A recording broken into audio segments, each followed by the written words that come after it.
Hello, dear listeners. Welcome to another episode of US History Understanding This Country. Today, we are diving into the fascinating and crucial chapter of American history, the American Revolution and the early Republic from 1776 to 1791. Now, let us set the stage. Imagine it's 1776. The Declaration of Independence has just been signed, a bold statement to the world. But here's a twist: signing the Declaration was just the beginning. Independence wasn't a trophy handed over in a ceremony, it was a grueling marathon. The question wasn't if the independence was possible, but how long it would take and at what cost. I will walk you through the timeline leading to the real independence. What exactly was the difference between the Declaration of Independence and actually becoming independent? We will travel to battlefields like Long Island and Saratoga, sail across icy rivers with General Washington, endure the harsh winters at the Valley Forge, and meet unsung heroes like John Paul Jones and privateers who turned the tide at the sea. But that's not all. This story is global. Help came from unexpected places, turning this struggle into a world stage event. Before we dive in, I have a small favor to ask. If you are enjoying this journey through the history, consider supporting this podcast. Share it with your friends and family, leave a review, or just drop by our social media handles to say hi. Your support keeps this podcast alive and thriving. All right, let's get started. Grab your imaginations and your sense of adventure because this chapter of history is a roller coaster of battles, resilience, and global alliance. Let's unravel the real journey to independence. The Declaration of Independence was a philosophical leap, a statement that power stems from the consent of the governed, not from the monarchs. It was a blueprint of a new kind of society built on ideals of liberty, equality, and the pursuit of happiness. The document didn't just reject British rule, it painted a picture of what freedom could look like. However, it didn't immediately free the colonies from the British control. At least, Britain wasn't going to read the declaration and say, fair point, off you go. Instead, it marked the start of a massive struggle, a war to translate those ideals into reality. Independence in practice required dismantling the colonial ties that bound the American colonies to Britain. This was not a theoretical exercise, but a gritty, painful process involving three things. 1. Military victory. The Continental Army, led by George Washington, had to physically defeat one of the strongest military powers of that time. The declaration was a flag waved high, but the battles like Long Island, Saratoga, and Yorktown were what brought it into life. Second is unity among colonies. Declaring independence was easy compared to uniting 13 colonies with diverse interests, economies, and goals. The process of building a collective identity was an internal war of compromise and cooperation. And the third and most important thing was global recognition. Independence wasn't truly achieved until other nations recognized the US as a sovereign entity. France's military aid, Spanish diplomacy, and the eventual Treaty of Paris in 1783 were critical in legitimizing this new nation on the world stage. The difference between declaring independence and becoming independent lies in the tension between aspiration and execution. The declaration was a manifesto of values, a promise to the future. Achieving independence, on the other hand, was act of proving that promise through sacrifice, perseverance, and action. In a philosophical sense, the declaration was a spark, a beacon that inspired revolutionaries to fight for something greater than themselves. Becoming independent was the fire, the relentless effort to turn that vision into a functioning reality. It required navigating the messiness of human ambitions, fear, and resilience. This distinction remains relevant in the modern world. Many movements start with declaration of rights, equality, or justice, but the true test lies in the work required to make those declarations a reality. The American Revolution reminds us that change is not instantaneous, it's a process. It's not just about saying, this is what we believe, but also about building, fighting, and compromising to make those beliefs tangible.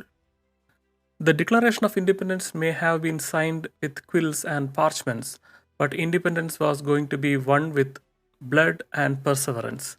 The early days of the Revolutionary War tested the resilience of the fledgling Continental Army. These initial battles were critical, not just in their outcomes, but in shaping the morale and strategy of the revolutionaries. In that sense, the first major engagement after the Declaration of Independence was a harsh reality check for the Continental Army. The British, led by General William Howe, launched a massive attack on Long Island, the modern day Brooklyn. Their strategy was overwhelming: a well trained force, naval superiority, and the goal of crushing the rebellion early. Washington's army, inexperienced and outnumbered, faced devastating losses. Outflanked and on the brink of annihilation, Washington made a daring decision: a night retreat across the East River.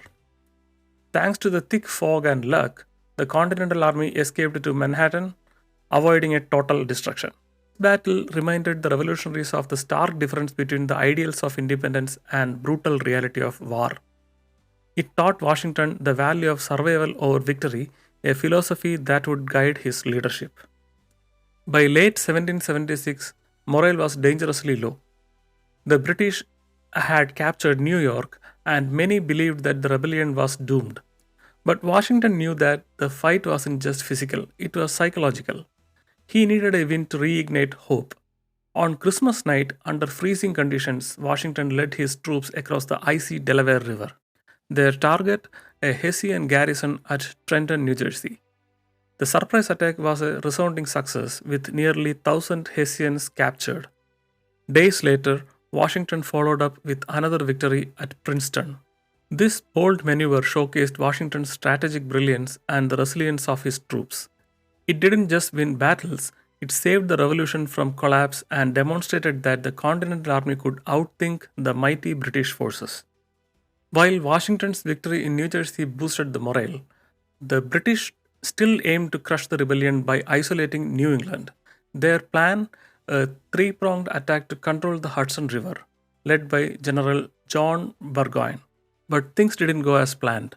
Burgoyne's troops faced harsh terrain, stretched supply lines, and fierce resistance from American forces led by Horatio Gates and Benedict Arnold. At Saratoga, Burgoyne's army was decisively defeated and forced to surrender. Saratoga was more than just a military victory, it was a diplomatic triumph. The French, impressed by American success, formally allied with the revolutionaries, providing troops, naval support, and supplies. This globalized the war, made it a genuine contest of empires. These early battles highlight the dual nature of the war: survival and strategy. Long Island showed the peril of underestimating the British. Washington's crossing of the Delaware demonstrated the power of risk and determination. And Saratoga, it proved that the revolution was not just a rebellion but a legitimate fight for independence that could succeed on world stage. Each of these moments pushed the dream of independence closer to reality, proving that while the Declaration of Independence declared freedom, it was the grit of these battles that earned it. As the war dragged on, the fight for independence became not just a test of military might, but one of survival and ingenuity. The winter of 1777-78 at Valley Forge and the daring actions of privateers at sea illustrate the diverse challenges faced by revolutionaries and the innovative solutions they devised to overcome them. After losing Philadelphia to British, Washington led the Continental Army to Valley Forge for the winter of 1777-78. It was supposed to be a temporary refuge, but it became a symbol of the revolution's toughest challenges. Picture this: the soldiers arrived in freezing temperatures, many without proper clothing or even shoes. Supplies were scarce, so meals were often little more than thin broth or bread made from coarse flour. Hunger gnawed at them constantly. Diseases ran rampant. Typhus, dysentery, and pneumonia swept through the camp, claiming thousands of lives. But it wasn't just a season of suffering. Valley Forge was also a time of transformation. This is where Baron Friedrich von Steuben, a Prussian military officer made his entrance. Steuben didn't speak much English, but his drills spoke louder than words. He trained the soldiers in European battle tactics, weapon handling, and discipline. By spring, these same men who struggled to march in formation had become a professional army ready to take on British. Valley Forge wasn't just a camp, it was a crucible that tested their limits and strengthened their resolve. While Washington's army was enduring Valley Forge, another front was making waves, literally. The sea became a critical battleground, but let's be honest, the Continental Navy was no match for the mighty British Royal Navy. So, what did Americans do? They got creative. Enter John Paul Jones, a name you have probably heard. He is often called as the father of American Navy, and for a good reason. In 1779, he commanded the Bonhomme Richard in a fierce battle against the British warship HMS Serapis. At one point, his ship was so badly damaged that the British captain asked if he was ready to surrender. John's reply, I have not yet begun to fight. He meant it. He kept battling and ultimately captured the Serapis. But Johns wasn't alone. There were privateers, essentially civilian ships with permission from Congress to act as pirates. They attacked British merchant vessels, capturing hundreds of ships and disrupting Britain's trade. Imagine this, while the British were busy trying to crush the rebellion, their shipping lanes were under constant attack. This forced them to divert naval resources, weakening their overall war effort. And let's not forget the economic impact. Those privateers weren't just grabbing ships for glory, they were seizing the goods that were sold to fund the revolution. It was a clever, resourceful way to keep the fight alive. Valley Forge and the battles at sea might seem like completely different stories, but they share a common thread: resilience. On land, the Continental Army endured unimaginable hardship to become stronger. At sea, creative tactics and fearless leaders like John Paul Jones showed the world that even a young, scrappy nation could stand up to the British. These moments remind us that fight for independence wasn't just about winning battles. It was about surviving, innovating, and pushing forward when everything seemed impossible. And that, my friends, is where we'll wrap up this episode of US History, Understanding This Country. From the Declaration of Independence to the bitter cold at Valley Forge and the daring battles of land and sea, we have seen how the journey of independence was anything but straightforward. As we close today, remember that this wasn't just a fight against Britain, it was a test of resilience, creativity, and unwavering belief in a dream. In the next episode, we will take the story beyond American shores to explore the crucial help from overseas that changed the course of the revolution. Trust me, you won't want to miss it. Thank you for joining me on this historical adventure. If you enjoyed this episode, please consider sharing it with someone who loves history. And if you are feeling extra generous, leave a review or follow me on Spotify, Apple Podcasts, or your favorite podcast platform, and keep the conversation going. Your support makes this podcast possible, and I am so grateful to have you on this journey. Until next time, take care, stay curious, and keep exploring.